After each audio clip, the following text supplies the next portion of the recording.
Lorentz force. ठीक है, definition लिखो। The force experienced by a charged particle, the force experienced by a charged particle moving in the space where both electric field and magnetic field exist, is called Lorentz force.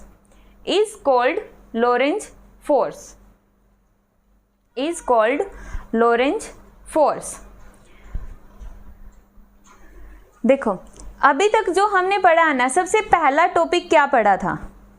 कोई भी charge particle कहाँ enter कर जाता है? Electric field में। ठीक है, तो जब वो इलेक्ट्रिक फील्ड में एंटर करता है तो उस पर फोर्स देखो, force on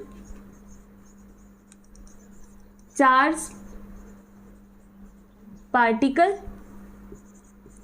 when it enters into uniform electric field. कितना फोर्स लगेगा उसके ऊपर? क्यू ई, यही लगेगा ना, F vector is equal to Q E vector.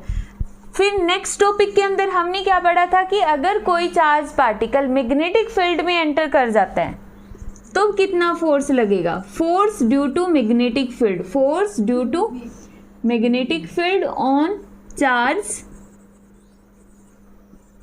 Q is, कितना फोर्स लगेगा? Q V B means Q V cross B. इसको मानो इक्वेशन 2। ये अभी तक हमने दो टॉपिक पढ़े कि इलेक्ट्रिक फील्ड में एंटर कर गया, मैग्नेटिक फील्ड में एंटर कर गया। ठीक है, अभी हम बोल रहे हैं कि एक चार्ज पार्टिकल एक जगह पे एंटर करता है और वहां पे इलेक्ट्रिक फील्ड भी है और मैग्नेटिक फील्ड भी है, दोनों की दोनों एक ही टाइम पे प्रेजेंट है, तो तब नेट फोर्स कितना होगा?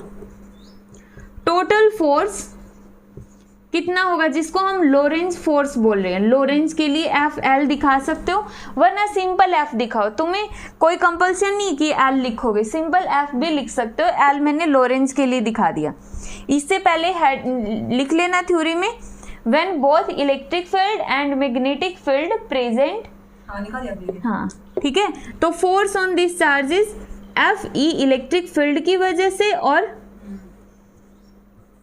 ड्यू टू मैग्नेटिक फील्ड की वजह से, दोनों की वजह से टोटल फोर्स क्या हो जाएगा? ऐड हो जाएगा। ये आ गया Q V cross B, Q V cross B. ठीक है, इसी को हम बोलते हैं लोरेंज फोर्स।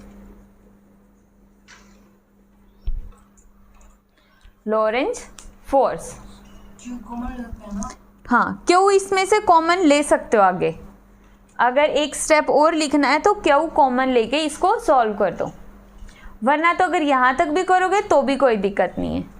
आ गया समझ में? अब इसके स्पेशल केसेस लिखो।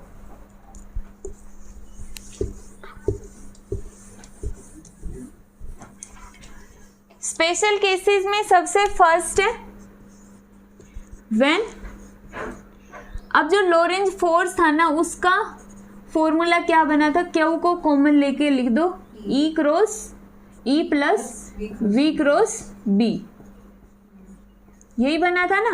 अब मान लो यहाँ पे वेक्टर, तीन चीजों पे वेक्टर लग रहा है ना, वी ई और बी पे। ठीक है, अगर ये तीनों की तीनों कोलिनियर है, व्हेन वी ई वेक्टर और बी वेक्टर आर कोलिनियर, क्या होता है कोलिनियर? हाँ, एक लाइन में मतलब पैरेलल या फिर एंटी पैरेलल, कौन सा होगा? एक लाइन के ऊपर पॉइंट आता है, वही होता है कोलिनियर। तो जो एक ही लाइन पे आगे पॉइंट अगर एग्जिस्ट करते हैं वो एक ही डायरेक्शन में, एक ही डायरेक्शन में, इसको दोनों बोल सकते हो, पैरेलल भी या एंटी पैरेलल, दोनों ही। ठीक है, पैरेलल देखो, कोलिनियर को यहाँ पे ना, कोलिनियर तुम ऐसे बोल सकते हो कि वो एक लाइन पे एक्ट कर गई, ठीक है, ये होता है। प्लस में ये भी होता है अगर वो इस तरह से एक्ट कर रहे हैं या फिर वो इस तरह से एक्ट कर रहे हैं, इनको भी कोलिनियर बोलते हैं। क्यों? डायरेक्शन तो वही है ना, या तो पैरेलल या फिर एंटी पैरेलल, ठीक है। तो कोलिनियर का मतलब ये तीनों या तो पैरेलल में हो या फिर एंटी पैरेलल में हो। उस केस में अब देखो, पैरेलल है या फिर एंटी पैरेलल है, थीटा कितना हो जाएगा, या तो 0 डिग्री या फिर 180 डिग्री। जब भी एंगल 0 या 180 होगा तो इसमें से मैग्नेटिक फील्ड वाली ये वाली टर्म कितनी हो जाएगी? क्रॉस को खोलोगे तो क्या आएगा? साइन आएगा ना, तो साइन 0 0, साइन 180 0।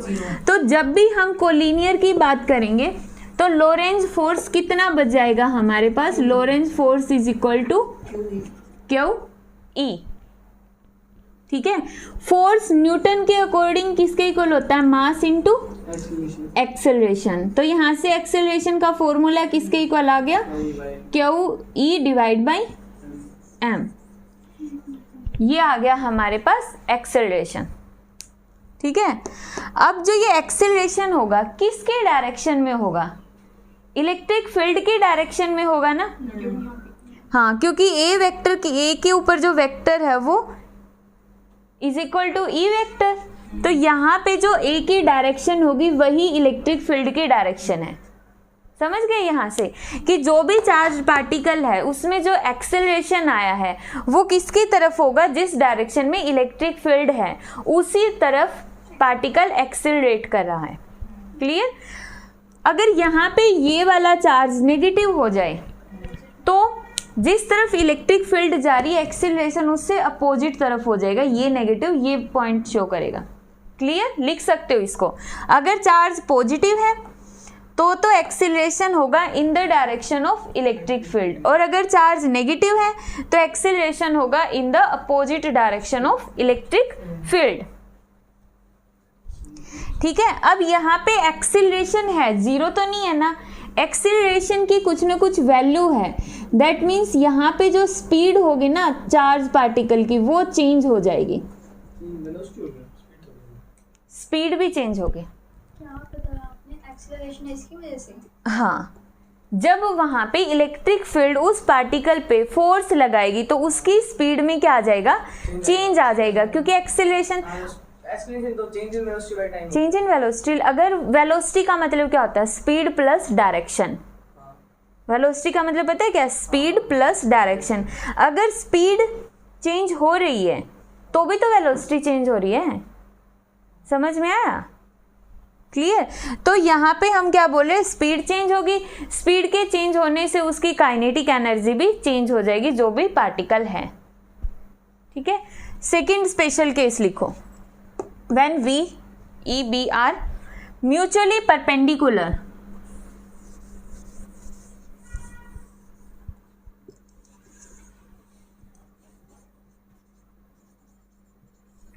are mutually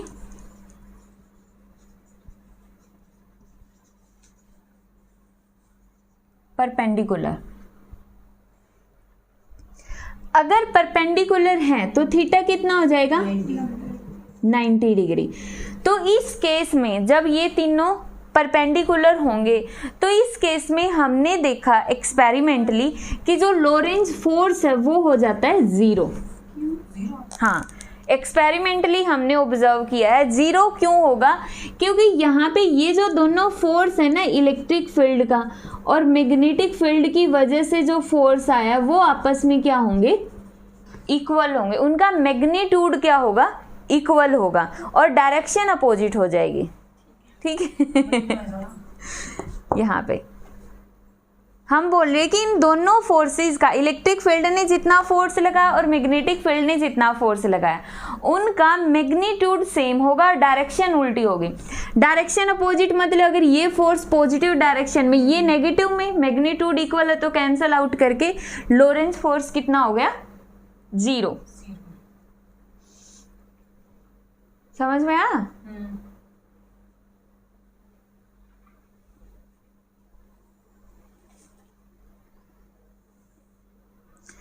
तो यहाँ से हम बोल सकते हैं ना कि Lorentz force is equal to 0।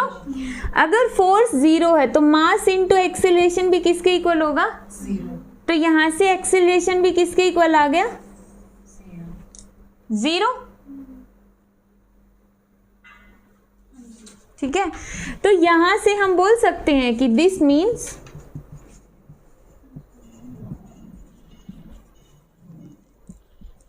Particle will moves undeviated.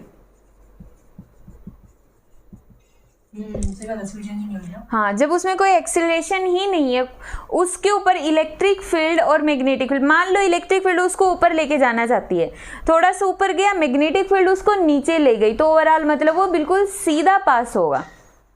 समझ आया है?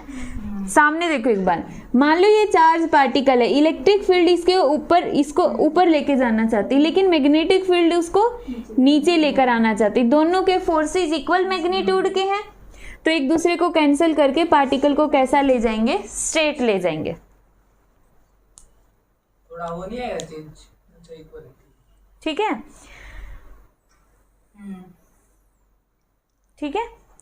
अब यहां से देखो, ये पॉइंट तो हमने बता दी। ये जो केसेस है ना, यहाँ से क्वेश्चंस बनते हैं, छोटे छोटे पॉइंट्स में क्वेश्चन। जैसे ये हमने बता दिया कि अनडेविएटेड मूव करेगा। दूसरा, अब इस इक्वेशन में से क्वेश्चन बनाएंगे, ऊपर वाले में से क्या उसे क्यू कैंसल। तो ई को मैं लिख सकती हूँ V B sine theta. Sine theta कितना होगा? 90 डिग्री। क्यों? परपेंडिकुलर है, तो साइन 90 कितना हो जाएगा? 1। तो यहाँ से ई किसके इक्वल आ गया? V B. याद आया बैंगन फॉर्मूले से? E is equal to B C था यहाँ पे। तो यहाँ से v किसके इक्वल आ गया? e by B. E by B. ये जो कॉन्सेप्ट है ना, this concept is used in velocity selector. Velocity selector, जो कि हमारा नेक्स्ट लेक्चर में होगा, वेलोसिटी सेलेक्टर। बट इसके नाम से तुम्हें क्या पता चल रहा है? वेलोसिटी सेलेक्टर क्या होता है? वेलोसिटी को सेलेक्ट कर रहा है। बहुत सारी वेलोसिटीज होंगी, उनमें से सिर्फ पर्टिकुलर एक ही वेलोसिटी को वो सिलेक्ट करेगा, बाकियों को रिजेक्ट कर देगा। बाकी डिटेल में कल पढ़ेंगे। तो ये जो कॉन्सेप्ट है लोरेंज फोर्स का, जब ये तीनों आपस में परपेंडिकुलर होंगे, कहाँ पे यूज होता है? वेलोसिटी सेलेक्टर के अंदर। क्लियर? इसके ऊपर बेस्ड एक न्यूमेरिकल करो। कुछ पूछना है इसमें से?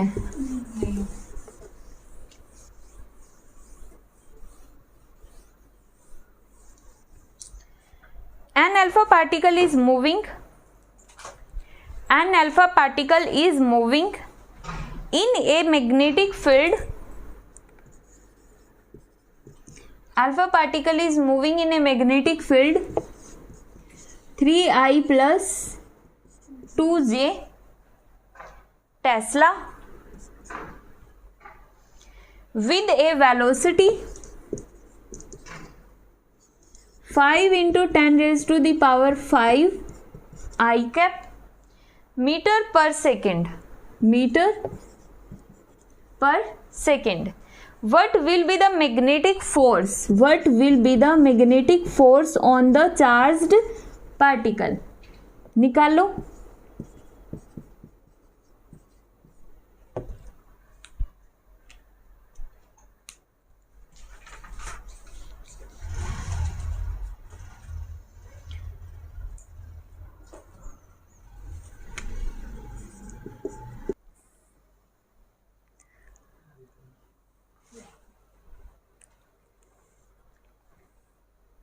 और आई कैप जब बोलते हैं पॉजिटिव होता है ना, और जब आई कैप और जी कैप होते हैं तो वो 0 होता है ना। तुम्हें पता, मैं क्या, मुझे क्या पता? मैं होता है ना, क्या 0 होता है ना। आई कैप और आई कैप जब मल्टीप्लाई होंगे तो वो देखो, अगर हमारे पास है आई कैप और आई कैप, तो इनका खोल लो, मैग्नीट्यूड ऑफ आई क्रॉस को खोलोगे तो साइन थीटा। दोनों एक्स एक्सिस में है, ये भी एक्स एक्सिस, ये भी एक्स एक्सिस। इनका मैग्नीट्यूड 1, तो थीटा कितना हो जाएगा एक ही डायरेक्शन में? तो प्रोडक्ट कितनी आ जाएगी? तो आई और आई की प्रोडक्ट 0 होगी। और आई और जे की आई और जे की देख लो क्या होगी, क्लॉकवाइज चलते हैं ना, आई जे तो पॉजिटिव में आएगी। पॉजिटिव में होगी। पॉजिटिव में ऐसे हैं के जो साइकिल नहीं करवाया था मैंने क्रॉस प्रोडक्ट वाला, हाँ इस तरह से आई जे और के, आई जे है क्योंकि जी क्लॉकवाइज है तो इस तरह से क्लॉकवाइज पॉजिटिव होगी तो के आ जाएगा।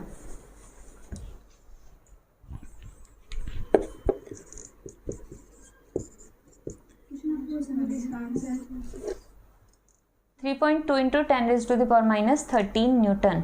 3.2 कैसे आ गया अभी? चलो देखो, 13 तो है। चार्ज की वैल्यू पुट करो 1.6 इंटू 10⁻⁻19। वेलोसिटी कितनी है 5 इंटू 10⁻5 आई। बी कितना है 3i प्लस 2j।